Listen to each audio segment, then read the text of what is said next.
सबको मेरा प्रणाम है। आज मैं आप लोगों को छठी माँ का कहानी सुनाती हूँ।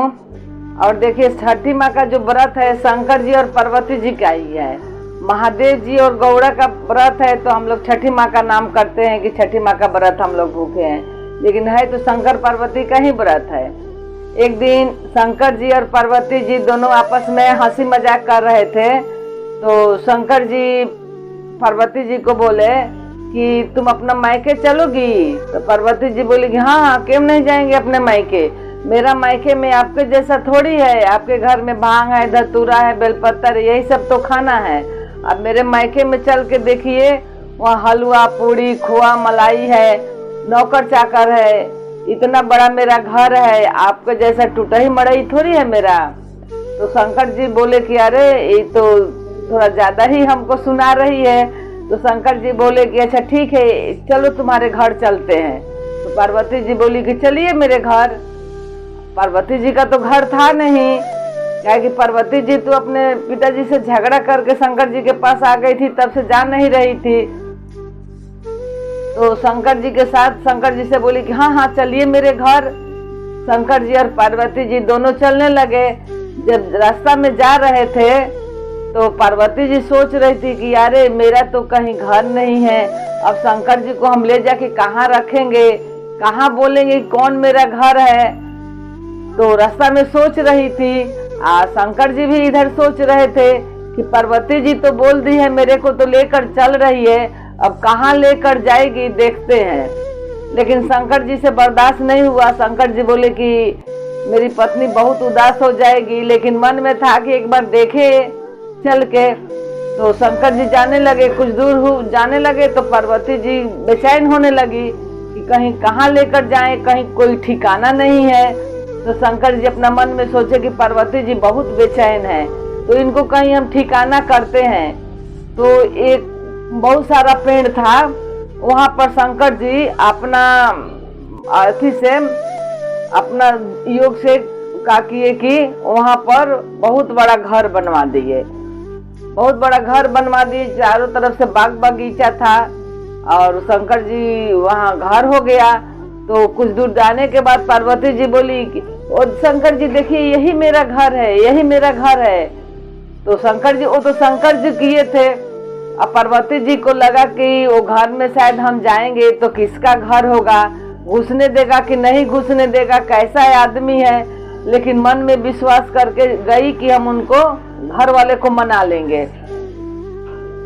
जब घर में गई तो देख रही है कि यहाँ पर तो नौकर चाकर, हाथी घोड़ा, गाड़ी बस द्वार पर लगा हुआ है। यहाँ पर बहुत अमीर सब है। वहाँ पर एक बूढ़ा बूढ़ी भी था वहाँ पर। तो पार्वती जी वहाँ बोली जाके कि माँ जी हम आपके घर में आए हैं, हमको दो दिन रख लो। तो बोली कि ठीक है बेटी, रहो 2 दिन रहो, कोई बात नहीं है।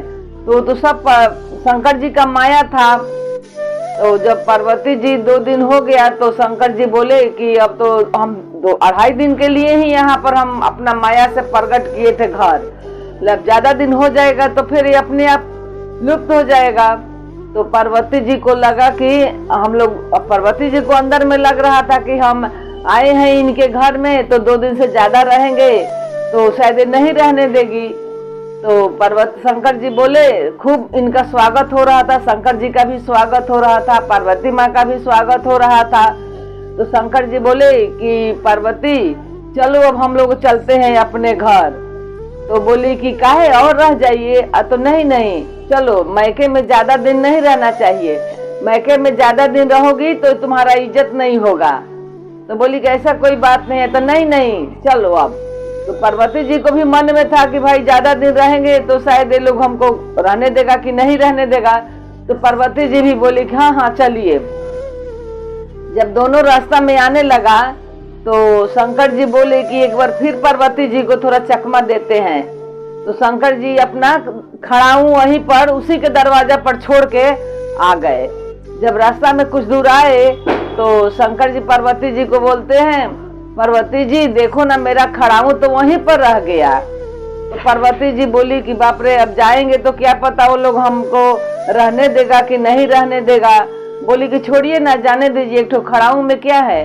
तो नहीं मेरा खड़ाऊ चाहिए, हम अपना खड़ाऊ पहन कर ही चलेंगे। तो हम चलो चलो, फिर वो लोग दोनों वापस जाने लगा वहां पर। तो पार्वती जी का मन में डर था। जब कुछ दूर गए, शंकर जी तो जानते थे कि वहां पर अब कुछ नहीं रहेगा, हम 2.5 दिन के लिए ही वहां पर हम किए थे। तो वहां पर जब वो लोग गया तो खड़ाऊ के लिए गया तो देख रहा है कि वहां पर तो ना घर है, ना हाथी है, ना घोड़ा है, ना गाड़ी है, कुछ भी नहीं है वहां पर। पूरा परती जमीन पड़ा हुआ है और शंकर जी का खड़ाऊ वहीं पर पड़ा हुआ है। तो शंकर पार्वती जी तो देखकर घबरा गई कि अरे शंकर जी का यहाँ खड़ाऊ है और कुछ नहीं है। तुरंत पार्वती जी समझ गई कि अरे ये तो शंकर जी का ही महिमा है, ये सब शंकर जी ही किए हुए हैं, अपना महिमा से बनाए हुए हैं। तो पार्वती जी को बहुत अंदर में दुख हुआ, उनका आंख से आंसू गिरने लगा कि हम शंकर जी को बहुत बोले हैं, शंकर जी अब मेरा परीक्षा ले लिए हैं, अब हम तो वो तो सब शर्मा गई। शंकर जी बोले कि पार्वती जी शर्माओ मत, तू मेरी अर्धांगिनी हो, मेरी पत्नी हो, हम तुमको 2.5 दिन के लिए तुमको पूरा विश्व में छठ का नाम देकर तुमको हम माने वहां पर जाएगी, तुम सबके घर में जाएगी। तो पार्वती जी आई, वहां से आई तो उसी दिन छठ का चौथ था, तो चौथा दिन था, माने तिथि का चौथा दिन था। तो शंकर जी बोले कि आज नहा खा रहेगा और नहा खा का दिन रहेगा, 5वां दिन खरना रहेगा, 6ठा दिन सब लोग भूखेगा, 7वां दिन फिरती होगा। तुम आज के दिन से तुम्हारे ही नाम से छठी माँ का व्रत पड़ेगा और तुम साल में 2 बार आएगी अपना मायके, और 2 बार आएगी 2.5 दिन के लिए हम भेजेंगे तुमको। एक ठो चैत में आती है और एक ठो कार्तिक में आती है। तो वही छठी माँ ही है जो चैत में आती है 2.5 दिन के लिए और कार्तिक महीना में आती है 2.5 दिन के लिए। अब पूरा दुनिया उनको बहुत धूमधाम से पूजता है, सब उनका प्रणाम करता है, सब उनसे आशीर्वाद मांगता है। सबको पार्वती माँ सबको पूरा करती है, बांझिन को पुत्र देती है, अंधा को आंख देती है, कोढ़िया को काया देती है, लंगड़ा को पैर देती है। जिसको जो मांगना होता है पार्वती माँ से मांगता है। सूरज भगवान को अर्घ देता है। तब से छठ माँ का पर्व शुरू हो गया। तो भक्त सुनिए आप लोग, कितना सुंदर कहानी है, कहानी पूरा सुनिएगा तब समझ में आएगा। सबको मेरा प्रणाम है, सब बोलो जय छठी मैया। मेरा कमेंट बॉक्स में भी आप लोग डालिएगा जय छठी मैया करके, और छठी माँ का कहानी जरूर सुनिएगा। देखिए हम लोग 3 रोज भूखे रहते हैं और कहानी नहीं सुनेंगे हम लोग तो हम लोग का क्या धर्म होगा और हम लोग का आशीर्वाद कहाँ से प्राप्त होगा। इसलिए कहानी जरूर सुनना चाहिए और सबको सुनना चाहिए। जय छठी मैया।